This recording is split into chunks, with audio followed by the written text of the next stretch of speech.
वो अधिकारी कहता है मैं यहाँ से अपनी बदली करना चाहता हूँ, पैसे देके, करप्शन देके मैं यहाँ से निकलना चाहता हूँ। अधिकारी ने कहा पुराने इंफ्रास्ट्रक्चर पे काम कर रहे हैं, यहाँ का आमदार सिर्फ खाना पूर्ति कर रहा है, स्टंटबाजियां कर रहा है, इंफ्रास्ट्रक्चर तो दे ही ना है, उसके ऊपर तो काम कर ही नहीं रहा है, ठेकेदारों से तो कमीशन ले रहा है।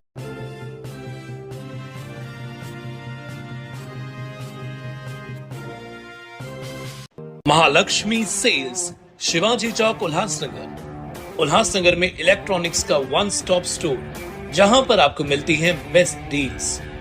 Air conditioners, air coolers, single and double door refrigerators, LED televisions, semi and fully automatic washing machines, deep freezers and veggie coolers. सबसे बेस्ट डील, सबसे लोएस्ट दाम और loan and easy EMI available. बस आइए और गर्मियों के इन दिनों में अपने घर के लिए ले जाइए बेहतरीन consumer appliances. Mahalakshmi sales, electronics market, opposite RKD college, Shivaji Chowk, Ulhasnagar 3। लेते एक मुलाकात मनोज लासी जी के साथ, जो टीओ के पक्ष के जो प्रवक्ता है और जाना माना नाम है उल्लासनगर शहर में, बड़े नेताओं में इनकी गिनती होती है। आज लेते उल्लासनगर विषय के ऊपर एक मुलाकात। मनोज जी, एक रिकॉर्डिंग वायरल हो रही है शहर भर के अंदर, और वो जिन्होंने बात की उस अधिकारी के साथ में, एमएससीबी के अधिकारी एक नंबर में, वो अधिकारी इंजीनियर पोस्ट पे हैं, मनीष तोलानी उनका नाम है। उनसे मेरा संपर्क हुआ, उन्होंने फ़ोन किया मुझे और कहा कि आमदार के विषय में वहाँ के अधिकारियों ने कुछ टीका टिप्पणी की है। हाँ, क्या हुआ सर जी? सर, आपला एक नंबर सत्यनारायण पापडवाला आहे ना, हाँ, तिकडे लाईट सकाळपासून कमी जास्त होते. ठीक आहे, कंप्लेंट अभी केली. अभी क्या है अभी? आता मी बाहेर आलोय, मला विचारायला लागेल सकाळपासून पूछ कसं लो, पूछ चालू. लो. मी विचारून घेतो, पण साहेब तुम्ही व्यवस्थित करून घ्या ना साहेब. नहीं नहीं, वो बात नहीं है. वो इशू क्या हुआ था, वो एक अगर डीओ गया ना 3 फेज में से, तो वो फ्लक्चुएट होता है, तो वो आपका नहीं पूरा एरिया का होता है. मैं समझ तो रहे सर, लेकिन हाँ. आप 10 दिन से आप देखिए, कभी लाइट कम ज्यादा हो रहा है, कभी बंद हो जा रहा है. 3-3 घंटा सर ऐसे फीलिंग आने लगी है. मैं आसनगांव 8 साइड में जाके रह रहा हूँ. नहीं नहीं, वो नहीं है, बट सब जगह पे हो रहा है ना. अपना ही थोड़ी बारिश की वजह से प्रॉब्लम था सर, लेकिन अभी वो नहीं हो रहा है. मेंटेनेंस करना अपना ही काम है ना सर. अरे मेंटेनेंस के लिए बंद भी करना पड़ता है ना. अगर बंद करेंगे तो भी लोग चिल्लाते सर, कि बंद करते प्री मानसून में तो आप मैसेज करके ऑफिशियली और डालते हो कि अभी ये शेड्यूल मेंटेनेंस है करके. वो आप हाँ. 2 दिन बंद कर दो ना सर, कोई दिक्कत नहीं है. 8-8 घंटा 2-3 अरे दिन वो बंद कर. बात नहीं है. देख लो क्या बात है. पहली बात तो ये उल्लासनगर है, वहाँ पे बराबर. डेवलपमेंट के नाम पे कुछ हुआ नहीं है. बराबर जो बोल रहा हूँ. पुराना वाला जो इंफ्रास्ट्रक्चर है, उसी पे हम लोग जो नए इंजीनियर आते हैं वो कितना करेंगे. बराबर बोल रहे. डेवलपमेंट के नाम पे कुछ हुआ नहीं है. बराबर बोल रहे. किसी के घर में पोल है तो किसी के घर के बाहर पोल है. वो बोलता है मेरे इधर नहीं खड़ा करने का. ना कुछ अंडरग्राउंड का नाम पता है, किसको बोलेंगे. और ये सब प्रॉब्लम खाली उल्लासनगर में है. कल्याण डोंबिवली में देखो, मेट्रोपोलिस सिटीज में देखो, नहीं है. डेवलपमेंट बराबर. सिटी प्लानिंग होना चाहिए ना कुछ तो. अगर तुम और मैं बोल के कुछ फायदा नहीं. मैं मेरा काम करूंगा, 2 साल रहूंगा, 3 साल रहूंगा. बराबर. मैं कंप्लेन मैं करूंगा, आप मेरे को बोलोगे भाई मैं काम हाँ. कर रहा हूँ. हाँ नहीं, मैं भी हैरास हो रहा हूँ ना. मेरे को भी पता है, क्योंकि इंफ्रास्ट्रक्चर के नाम पे कुछ डेवलपमेंट नहीं है, सिटी बराबर. प्लानिंग नहीं है ना, एमएमआरडी का कुछ प्लानिंग है. बराबर बोल रहे हो. तो कैसे करेंगे. मैं भी कितना फेस करूंगा. बराबर बोल रहे हो. हाँ, और ऐसे यहाँ पे ऐसा हो गया है कि खाली डेवलपमेंट हो रहा है. बराबर. पेपर बिल्डिंग के मान ऊपर. रहे.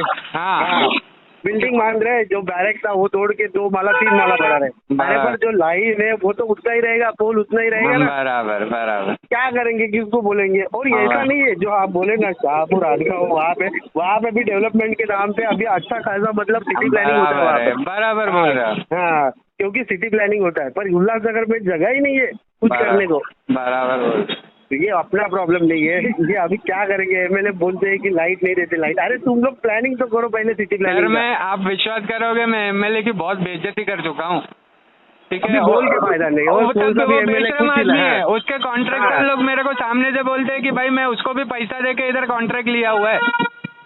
नहीं वो देखो, हर एक एमएलए वैसा ही है. कोई सही बोल कुछ रहे हो. काम कर रहे हैं. सही बोल रहे हो सर. सबका मार्जिन रहता है. अभी मैं गवर्नमेंट सर्वेंट हूँ, मेरे को पता है किसका कितना मार्जिन. एमएलए क्या करेगा, पब्लिक का आएगा, मोर्चा आएगा, कुछ आएगा, हम लोग को गाली देगा. बराबर. उसको कुछ पड़ी नहीं रहती. उसके खुद के घर पे जनरेटर रहता है. बराबर. सही बोल रहे हो. सही बोल रहे हो सर. हाँ, अभी कुछ बोल के फायदा नहीं है. क्या बोलेंगे बराबर. किसको. बराबर है. बराबर. ये आम आदमी का जॉब है ना, मैं भी जॉब करता हूँ, मैं भी क्या साहब हूँ, मतलब इसका मतलब ये नहीं कि मैं फटक से कुछ मैं change कर समझ सकूंगा। रहा हूँ सर आपकी तकलीफ, हाँ। मैं भी वर्किंग प्रोफेशनल हूँ, सिर्फ आप फेस और- में हो इसके लिए सब आपको कॉल कर रहे हाँ। हैं। नहीं नहीं, वो भी बात नहीं है, अभी यहाँ से ट्रांसफर करने के लिए मैं खुद ट्रांसफर के लिए डाला हूँ, वो भी करप्शन पैसा दे के मैं ट्रांसफर ले रहा हूँ कि नहीं चाहिए भाई, मेरे को इतना तकलीफ हो रहा है, मेरा ऑन रिकॉर्ड ट्रांसफर भी हो गया है, बट ये लोग छोड़ने को तैयार नहीं, समझ गया क्योंकि दूसरा कोई आने को तैयार नहीं यहाँ पे। समझ गया। और अडानी का अभी क्या- मीटर भी लगा रहे हैं सर, सर्विस कुछ भी नहीं है। अडानी का तो अपन बोल नहीं सकते, वो तो मोदी जी ने दिया है अडानी को बराबर पूरा, सर, क्या पूरा- बोलने का सर, अपने लोग भी नहीं समझते कि पूरा किसको देने एयरपोर्ट उनके का। नाम पे किया है, तो फिर ये मीटर का क्या बात है? बराबर जाने दो, अपन बोल के फायदा नहीं। ठीक है सर, थैंक यू, आपसे बात करके Okay. अच्छा लगा। डन ठीक है, आपसे भी कुछ किसी के सामने तो मैं बोला कि ये भाई समझ में ऐसा है, बराबर क्योंकि ये देखो बाकी लोग समझेंगे नहीं, कुछ नहीं समझेंगे, क्योंकि उनको कुछ पता नहीं, हम लोग को लाइट चाहिए, क्यों गया वो नहीं पता कैसे। हाँ बराबर। हाँ। ठीक है। तो इस प्रकार की, जब पहले तो शहर के लोग एमएससीबी को लेके परेशान है, रोज का रोज शटडाउन, थोड़ी भी बारिश पड़ती है तो लाइट गुल। आमदार ने अभी हाल ही में एमएससीबी वालों के साथ में मीटिंग भी की उल्लासनगर अपने कार्यालय में, तो वहाँ पर भी उन्होंने विषय उठाया। तो कहीं ना कहीं जो कंट्रोल जो नज़र नहीं आ रहा है, एक आमदार का एक बहुत बड़ा कंट्रोल होता है एमएससीबी डिपार्टमेंट के ऊपर, वो कंट्रोल नज़र नहीं आ रहा है। आज मतलब अधिकार, पहले तो पब्लिक बोलती थी, लेकिन आज अधिकारी भी बोलने लगे हैं आमदार के खिलाफ। आप इस विषय को कैसे देखते हैं? आप एक शहर के नेता हो, तो पब्लिक आपके पास भी आती होगी कि अलग अलग तकलीफ़ों लेके एमएससीबी की बहुत सी ऐसी तकलीफ़ें हैं। तो आज एमएससीबी के ऊपर बात करेंगे, तो क्या कहना है आपका कि इस प्रकार के अगर अधिकारी भी अगर आरोप लगाने लगे अगर आमदार के ऊपर, तो उल्लासनगर किस दिशा में जा रहा है, क्या कहेंगे इस विषय के ऊपर? सबसे पहले तो मैं आपका प्रश्न जो है ना, उसको थोड़े प्रश्न को मैं चेंज करना चाहता हूँ। बोलिए। उस पर उत्तर तो मैं देता हूँ। हाँ। आपका प्रश्न है कि अधिकारी आमदार के लिए ऐसा कहता है। हाँ। ये प्रश्न ऐसा होना चाहिए कि अधिकारी आमदार के ऊपर आरोप तो लगा रहा है, आमदार की पोल तो खोल रहा है, आमदार को असक्षम होने का सर्टिफिकेट तो दे रहा है, साथ ही साथ वो कह रहा है कि शहर में जो एमएससीबी का इंफ्रास्ट्रक्चर चल रहा है वो पुराना इंफ्रास्ट्रक्चर चल रहा है। हाँ। उस पुराने इंफ्रास्ट्रक्चर के पर हम काम कर रहे हैं, उसके बाद पिछले कई सालों से इस पे काम नहीं हुआ है। सही। तो इससे एक बात तय होती है, साबित होती है यहाँ पर कि पुराना जो पप्पू कालानी के टाइम का, ज्योति कालानी के आमदार रहते हुए जो इंफ्रास्ट्रक्चर एमएससीबी का हुआ, जो काम हुआ था, वो उस पे ही आज शहर सांसें ले रहा है। न सिर्फ एमएससीबी पर शहर की सड़कें हो, वही पप्पू कालानी के टाइम की सीमेंट कंक्रीट की सड़कें चल रही है, उनके बचे हुए उद्यान चल रहे हैं, नया कोई उद्यान बना नहीं, उनके पहले बने हुए फ्लाईओवर्स चल रहे हैं, उनकी मरम्मतें करके चला रहे हैं, नया कोई फ्लाईओवर बना नहीं। एमएससीबी का इंफ्रास्ट्रक्चर हो, चाहे वाटर सप्लाई डिपार्टमेंट का इंफ्रास्ट्रक्चर हो, सब पुराना ही चल रहा है। ये एक बार फिर से एक अधिकारी ने जो विद्युत विभाग एमएससीबी एमएससीडीएल में काम कर रहा है, यहाँ पर कार्यरत है, बाहर से आया हुआ है, उसकी आज जो आपने मुझे रिकॉर्डिंग सुनाई या सोशल मीडिया के ऊपर वो ऑडियो क्लिप वायरल हो रही है, हाँ।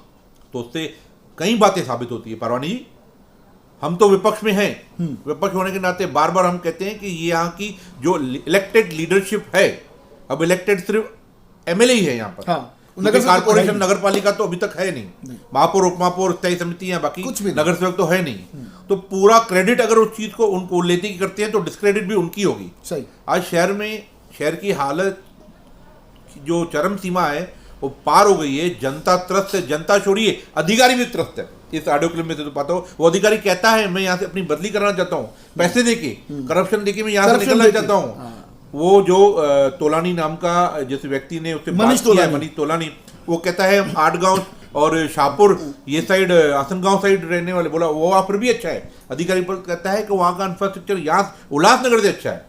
तो ये दुख हो रहा है कि मेरा शहर जिसे मुंबई, पुणे, ठाणे, नासिक, नागपुर के महापौर आके देखते थे कि यहाँ पे सीमेंट कंक्रीट रोड कैसे बनते हैं, पप्पू कालानी नगर अध्यक्ष होते हुए, आमदार होते हुए किस तरह सीमेंट कंक्रीट रोड बना रहा है, आज उस शहर की दुर्दशा आसनगांव और आठगांव से भी बदतर हो गई है।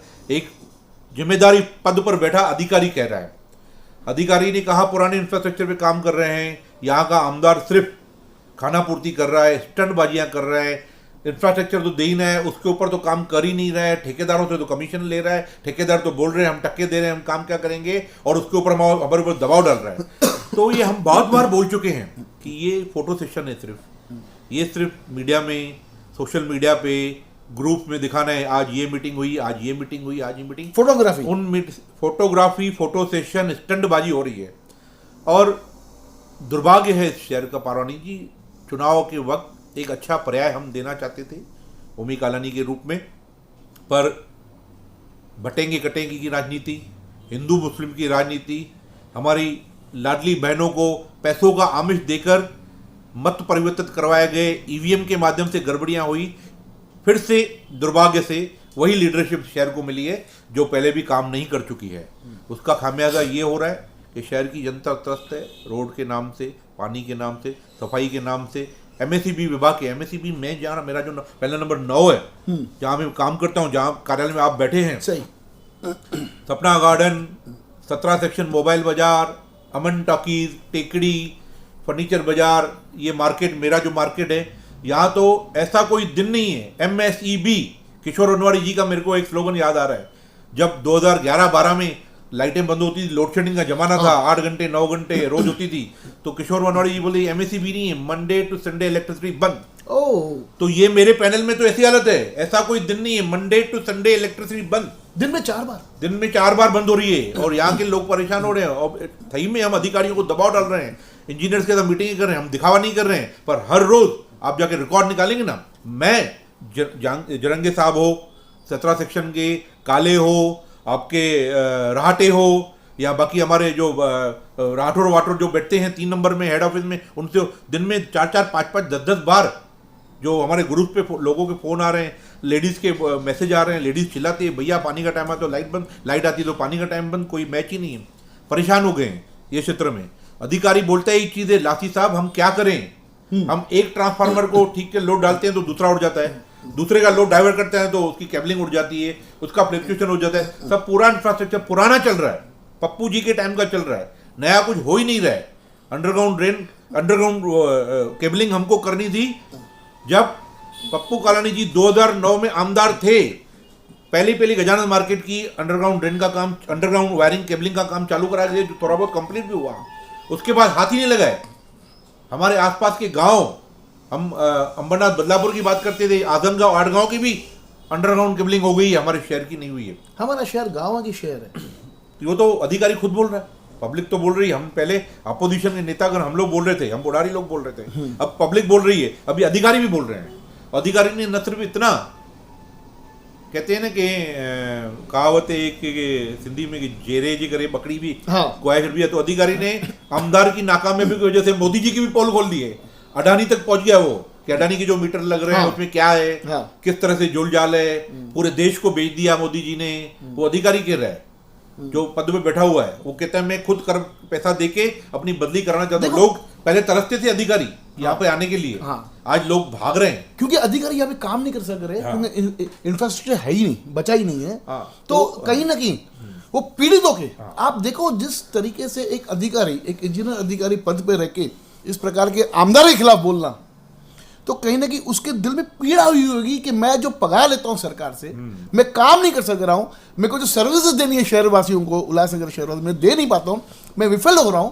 तो विफलता का कारण मैं नहीं हूं, उसके पीछे जो जो जो लोग करप्शन है, हाँ, जो करप्शन, वो बोलता है 15%, 20%, ठेकेदार बोलते हैं एमएसईबी के उस अधिकारी को कि आमदार को हम देते हैं, उसने खुद बोला है कि बोलते हैं 15-20% हम देकर आते हैं तो काम क्या करेंगे।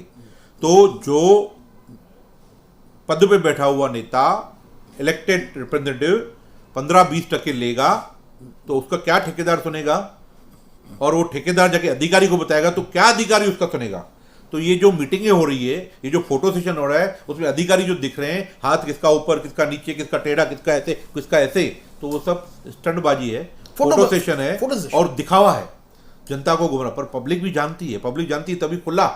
एक तोलानी जैसा, मैं कौन है क्या मैं नहीं जानता हूँ, युवा उल्लासनगर का शहरवासी है, वो खुद मैं जानता हूँ उनको, खुलो के वो खुद आके बोल रहा है, तो मतलब समझिए इसकी परिभाषा क्या होती होगी।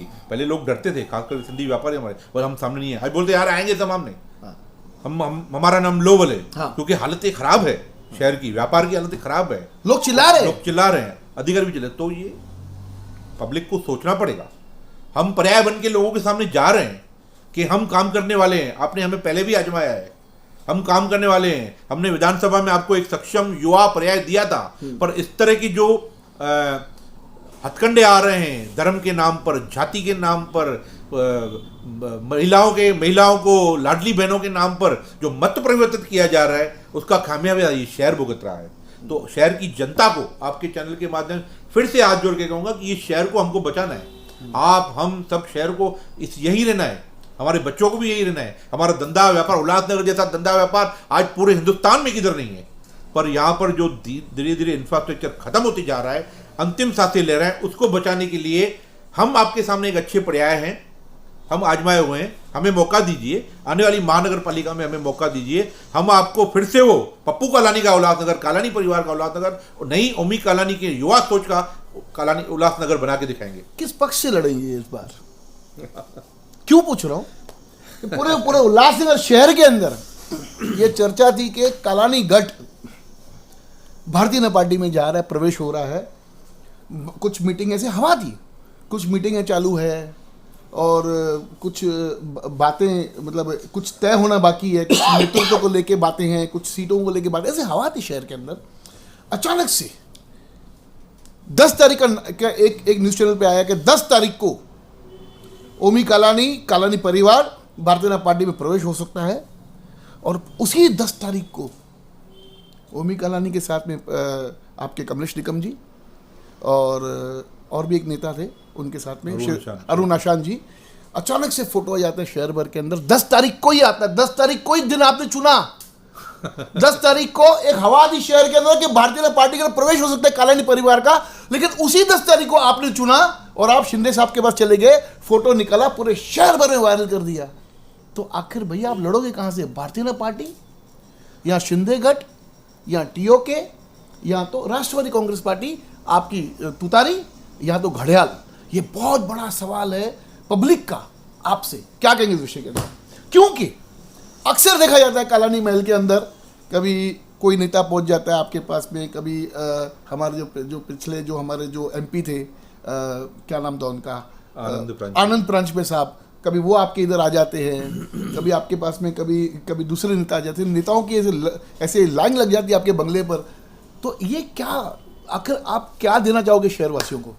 किस पार्टी से आप चुनाव लड़ोगे? देखिए, हम कहाँ ऑडियो क्लिप पे थे और आपने किससे घुमा दिया? नहीं, आपने महानगर पालिका कहा, हाँ, तब मैंने बोला कि मेरा काम है पूछना कि इस बार आप कहां से लड़ोगे। हम ऑप्शन है अच्छे, हमने बोला, पर आपने इसको दिशा दे दी। तो आपको तो मालूम है मैं आपके सवालों को करनी नहीं करता हूँ, कतराता नहीं हूँ, और आप जो पूछते हो शहर में जो माहौल होता है उस पर पूछते हो। चलो ठीक है, इस पर भी 2 लाइन में मैं जवाब देना चाहूंगा, 2 बातों में, बिल्कुल उसमें भागों में जवाब देना चाहूंगा। बिल्कुल। एक कि हम कहां से लड़ेंगे। इस शहर की जनता ने पिछले 45 साल की राजनीति में, कालानी परिवार, पप्पू कालानी जी हो, ज्योति कालानी जी हो, ओमी कालानी जी हो, पंचम कालानी, या हम सब हो, कभी भी झंडे की, पक्ष की, निशान की, पार्टी की राजनीति देखी नहीं। कभी कभी ताला चाबी। अब मैं अगर स्टार्ट से बोलना चाहूंगा तो पहले कांग्रेस के हाथ के पंजे के ऊपर नगर अध्यक्ष बना दिया, आमदार बना दिया। फिर पीएचके, पवित्र हिंदुस्तान कागजगम, राम जेठमलानी जी की पार्टी थी, उस पर ताला चाबी निशानी के ऊपर जेल से 2 बार पप्पू कालानी जी चुनकर आए, बड़ी मतों से। फिर वायर आए तो राष्ट्रवादी कांग्रेस पार्टी नई बनी थी 1999 में। हमने पहली महानगर पालिका घड़ियाल के ऊपर राष्ट्रवादी कांग्रेस पार्टी को पूरे हिंदुस्तान में दी। पप्पू कालानी जी सूरत में थे, हाँ बराबर, 2002 में। फिर पप्पू कालानी जी उल्लासनगर आए तो 2004 का पहला विधानसभा का चुनाव आरपीआई के कोटा से चुनाव लड़े और चुनकर आए। फिर उसके बाद राष्ट्रवादी कांग्रेस पार्टी के प्रस्तुत उम्मीदवार के तौर पर नगारे पर लड़े। फिर उसके बाद आगे समय का काल चक्र बना, फिर राष्ट्रवादी कांग्रेस पार्टी से ज्योति कालानी जी विधायक बनी घड़ियाल की निशानी पर। फिर कुछ समय तक 2017 में भारतीय जनता पार्टी और हमारा अलायंस हुआ। उस अलायंस की वजह से हमारे वोटों के, हमारे नगर सेवकों के दम पर भारतीय जनता पार्टी का पहली बार शिवसेना को छोड़ के महापौर बना। फिर पंचम कालानी जी महापौर बनी। फिर ओमी कालानी जी ने दूसरी बार उल्लासनगर इतिहास में हमारी आई लीलाबाई अशान को हाँ। अपने टीओके के नगर सेवकों का मत देकर भारतीय जनता पार्टी के जीवन ईंधनी को गिरा दिया। हाँ। भारतीय जनता पार्टी के जीवन, क्योंकि भारतीय जनता पार्टी के जीवन ईंधनी कुछ समय गए थे महापौर बनने के लिए, जीवन ईंधनी को गिराकर फिर से लीलाबाई अशान को महापौर बनाया शिवसेना का। महाविकास आघाड़ी की यहाँ से शुरुआत की, फिर समय का कार्य आगे बढ़ा। हम लोग शरद पवार की राष्ट्रवादी कांग्रेस पार्टी में गए और विधायक के लिए ओमी कालानी जी अभी तूताड़ी थे। तो ये शहर की जनता ने न कभी पक्ष देखा है, न पार्टी देखी है, न झंडा देखा है, न डंडा देखा है, एक ही चीज देखा है, कालानी परिवार काम करने वाला। तो मुझे अभी भी नहीं लगता कि शहर की जनता को इस बात का उत्सुकता है कि हम किससे लड़ेंगे। हम भारतीय जनता पार्टी की, आपने कहा चर्चा थी चर्चा, लोग हमसे भी पूछते थे, मीडिया हमसे भी पूछते थे। हम कहते थे पारवानी जी की ये जो 52,000 वोट ओमी कालानी को मिले हैं उनका महत्व तो आज हमें समझ में आ रहा है।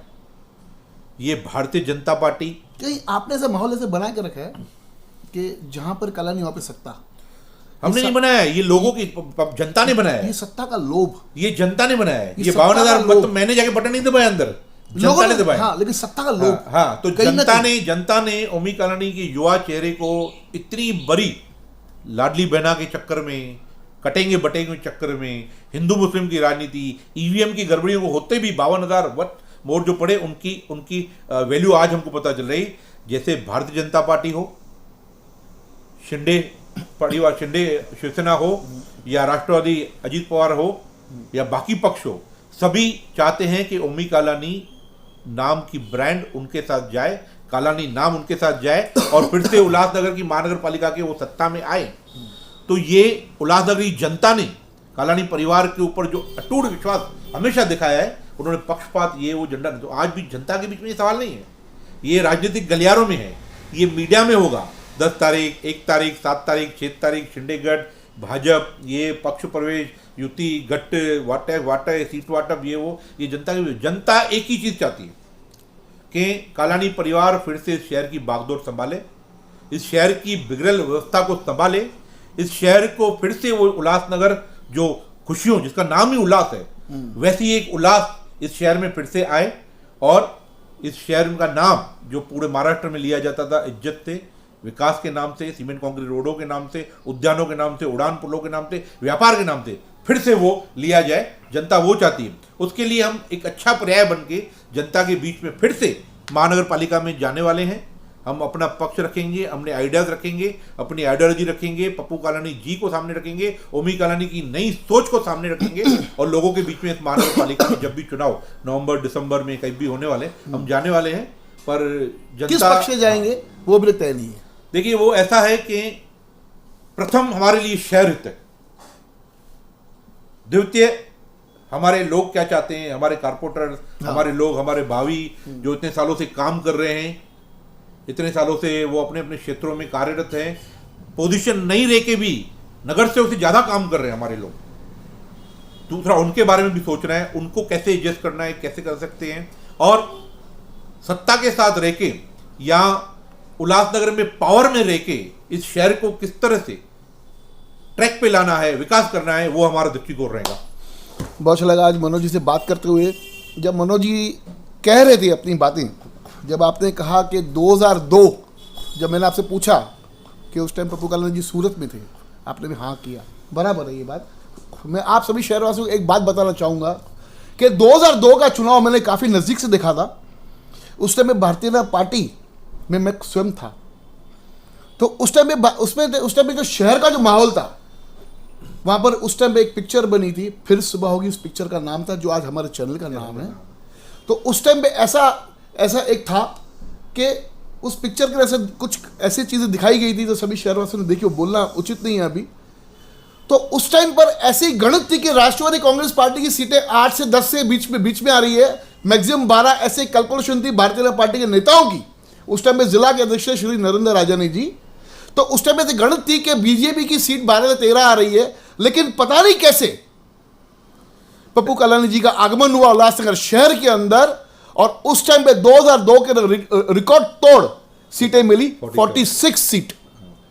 46 सीट। एक उनका 2 दिन चुनाव का प्रचार खत्म होने से पहले पप्पू कालानी जी का आगमन हुआ उल्लासनगर शहर के अंदर, एक रैली निकाली उल्लासनगर 1 से 5 नंबर तक, 46 सीट्स। राष्ट्रवादी कांग्रेस पार्टी की आई। ये एक नेतृत्व था पप्पू कालानी जी का, जिसके कारण आप जो कह रहे कि हम पप्पू कालानी जी का हम नेतृत्व सामने रखेंगे, तो शहरवासियों को पता होना चाहिए कि कौन सा नेतृत्व हमारे लायक है, हम काम ले सकते हैं उनसे और हमारे काम आ सकते हैं। यही कहना चाहूँगा कि इस बार जब आप वोट करें तो काफ़ी सोच समझ के वोट कीजिएगा, शहर के विकास को नज़र में रख के वोट कीजिएगा। ऐसे नहीं कि जो हम तो हर टाइम कहते हैं ना पुराने चेहरे, ना उनके रिश्तेदार, ना बूढ़े चेहरे, ना सफ़ेद बाल वाले चेहरे, ऐसे कुछ भी नहीं होने चाहिए। इस बार ऐसे युवा पीढ़ी आनी चाहिए। आप युवा हो अभी तक, आप युवा हो अभी तक। सफेद बाल तो मैंने नहीं, थोड़ी स्टाइल अपनी नहीं, आप युवा हो। तो आप वो दिख रहा था मेरे भी। आप जैसे बोलने वाले लोग होने चाहिए शहर के अंदर, हाउस में बोलने वाले कैपेबल लोग होने चाहिए। जल्दी लेंगे मुलाकात आमदार श्री कुमार ईरानी जी के साथ। मुझे पता है कि मुझे वो इंटरव्यू नहीं देंगे इस विषय के ऊपर, अब पता नहीं क्यों, लेकिन हम जरूर फोन करेंगे और पूछेंगे कि आमदार जी, ये जो गंभीर आरोप जो एक अधिकारी ने आपके ऊपर लगाया है, आप शहर के नेतृत्व भी आज आपके हाथ में है, तो इस विषय के अंदर आपको क्या कहना है? धन्यवाद। देखते रहिए फिर सुबह की न्यूज़ चैनल।